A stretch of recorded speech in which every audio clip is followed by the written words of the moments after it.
ప్రభునామానికి మహిమ కలుగునుగాక. ప్రతిదినము ఆయన బలిష్టమైన రెక్కల కింద మనని కాచి కాపాడుతూ ముందుకు నడిపిస్తున్నాడు. దేవుని వాక్యం సెలవిస్తుంది. ఎఫెసీయులకు రాసిన పత్రిక 2వ అధ్యాయము 8వ వచనం. మీరు విశ్వాసము ద్వారా కృపచేతనే రక్షింపబడి ఉన్నారు. దేవుని స్తోత్రం. విశ్వాసము ద్వారానే మనము రక్షించబడతాం.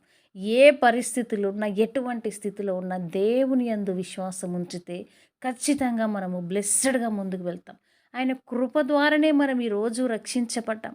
గడిచిన సంవత్సరము ఎంతోమంది మన ముందు వెళ్ళిపోయినారు. ఈరోజు నువ్వు నేను సజీవుల లెక్కల్లో ఉన్నావంటే దేవుని కృప తప్ప మరి దేని వలన కాదు. మనమేదో గొప్పవారమని, మనం శ్రేష్ఠులమని ఈ సంవత్సరం అంతా కూడా మనం మరలా ముందుకు వెళ్తామని మనం అనుకోవద్దు. దేవుని కృప ద్వారానే మనం బ్రతికి ఉన్నాం. నీ జీవితంలో ఏ ఆశీర్వాదం వచ్చినా ఇది ప్రభు కృప ద్వారానే. ఈ సంవత్సరం నువ్వు బ్లెస్డ్ అయినా, అవును దేవుని కృప చేతనే నేను బ్లెస్సింగ్స్ అయినానని నువ్వు ఎప్పుడైతే మాట్లాడితే అప్పుడు దేవుని నామానికి మహిమ వస్తుంది. చాలామంది విశ్వాసం లేక పడిపోతున్నారు. నీలో విశ్వాసం ఉంటేనే నీ జీవితంలో కార్యాలు జరుగుతాయి. విశ్వాసము చేత నువ్వు ఏది పలికినా అది అవుతుంది. చాలామంది దేవుని వైపు త్రిప్పబడి దేవుని వైపు ఉంటారు. ఎప్పుడైతే వారి జీవితంలో సమస్యలు మొదలవుతాయో అప్పుడు వారు దేవుని మీద విశ్వాసం విడిచిపెట్టి దూరంగా పారిపోతూ ఉంటారు. విశ్వాసము ఎంతగానో మనని ముందుకు నడిపిస్తుంది. మనము విశ్వాసం మూలంగానే ప్రతి పనిలో ముందుకు వెళ్ళగలుగుతాం. ప్రతి విషయంలో కూడా మనం నడిపించబడతాం.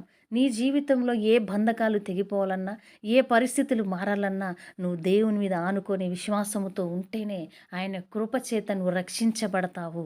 ఈరోజు విశ్వాసం లేక చాలామంది భయం, కొద్దిగా టెన్షన్ రాగానే భయం, ఏదైనా పని కాకపోతే అనుకున్నది టెన్షన్, భయముతో గడగడలాడిపోతూ ఉంటారు. ఎందుకు భయం? నీ దేవుడు సజీవుడై ఉన్నాడు.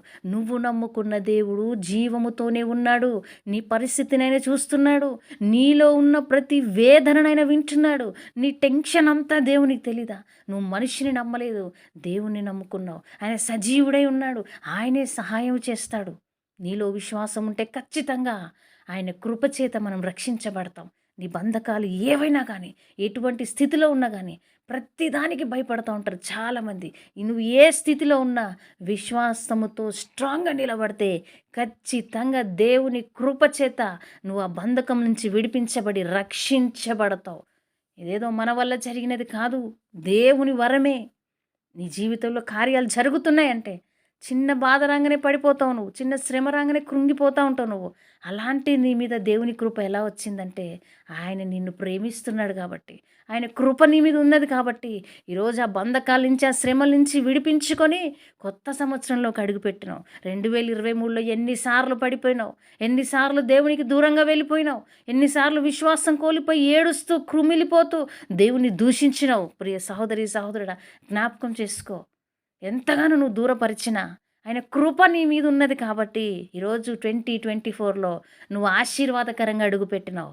నువ్వెంత విసిరివేసినా, నువ్వు విశ్వాసం లేకుండా ఎన్నిసార్లు పడిపోయినా, ఎన్నిసార్లు దూషించినా దేవుని కృప చేతనే నువ్వు రక్షించబడ్డావు. నీవు గొప్పదానివి, గొప్పవాడవని కాదు ఈ 24లోకి అడుగుపెట్టింది. ఇంకా నువ్వేమన్నా మారుతావేమో, ఇంకా నీ జీవితంలో ఏమైనా బంధకాలు తెంచబడతాయేమో అని దేవుడు మరొక ఛాన్స్ మనకిస్తున్నాడు. ప్రియ దేవుని బిడ్డలారా, విశ్వాసం ద్వారానే కృపచేతనే మనం రక్షించబడతాం. నీ జీవితంలో విశ్వాసం లేకపోతే మనం ఏమి చేయలేం. మనము విశ్వాసంగా ఉండి దేవుడి వైపు చూసినప్పుడు ప్రతి విషయంలో విజయాన్ని ఇస్తూ ఆయన కృపచేత మనని రక్షిస్తూ కాపాడుతూ వస్తాడు. మనుషులను నమ్ముకుంటే ఏదో ఒక రోజు విడిచిపెట్టి వెళ్ళిపోతారు. నువ్వు విశ్వాసంతో నుండి దేవుని వైపు ఆనుకొని ఉంటే ఆయన కృప ద్వారా నువ్వు ఏ బంధకములో ఉన్నా, ఏ పరిస్థితిలో ఉన్నా, ఎటువంటి సిచ్యువేషన్లో ఉన్నా ఆయన కృపచేత నిన్ను రక్షించి కాపాడి ముందుకు నడిపిస్తాడు. ఈరోజు దేనికి భయపడుతున్నావు? ఎక్కడ నువ్వు విశ్వాసం కోల్పోయినావు? దేవుని సన్నిధికి వచ్చి ప్రార్థిస్తే ఆయన కృప నీ మీద నిండారులుగా కుమ్మరించబడి నిన్ను రక్షిస్తాడు, నిన్ను కాపాడతాడు, ఆ బంధకాల నుంచి విడిపిస్తాడు.